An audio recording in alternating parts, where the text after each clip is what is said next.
Welcome back to the Coding Problem series. Today, we are tackling a very practical problem, counting the number of recent calls or requests based on time. Here is the goal. We need to design a system, specifically a class, that can count how many requests have occurred in the last 3,000 milliseconds. Every time a new request, or ping, comes in at a specific timestamp, t, we need to return the total count of requests that happened in the range from t minus 3,000 up to t. Think of this like checking your sent messages. Imagine you want to know how many messages you sent in exactly the last 5 seconds. As time marches forward, messages you sent an hour ago don't count anymore. They expire from our relevant window. Let's visualize this on a timeline.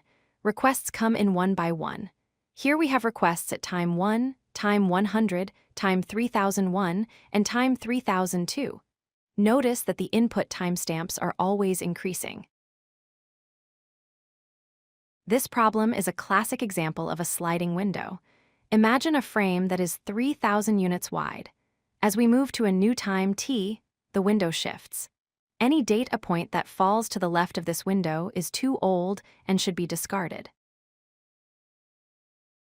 Since we are dealing with time-ordered data where we add to one end and remove from the other, a queue is the perfect data structure.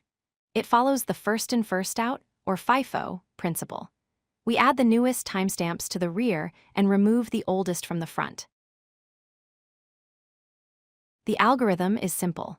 Step 1, receive a new request. Step 2, add its timestamp to our queue. Step 3, repeatedly check the front of the queue and remove any timestamps that are older than our 3,000 millisecond window.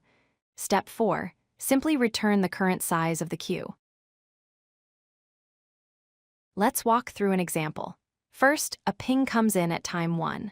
Our window range is effectively from -29.99 to 1. We add 1 to the queue. Since 1 is within the range, we keep it. The queue size is 1, so we return 1. Next, a ping arrives at time 100. We add 100 to the queue. The oldest element is 1, which is still well within the last 3,000 milliseconds relative to 100, so we keep both. The queue size is now 2. Now a ping arrives at time 3001. We add it to the queue. Our window starts at 3001 minus 3000, which is 1. The oldest element is 1. Since 1 is exactly on the boundary, it is included. We keep all 3 elements. The count is 3. Finally, a ping arrives at time 3002. We add it. Now our window starts at 2. The oldest element in our queue is 1. Since 1 is less than 2, it is expired. We remove it. The next oldest is 100, which is safe. The queue size is 3. For complexity, this approach is very efficient. In terms of time, each element is added once and removed at most once, giving us an amortized constant time complexity, or O of 1. Space complexity depends on how many requests can fit in that 3,000 millisecond window. If you like this video, hit that like button and don't forget to subscribe. Visit codelucky.com for more such useful content.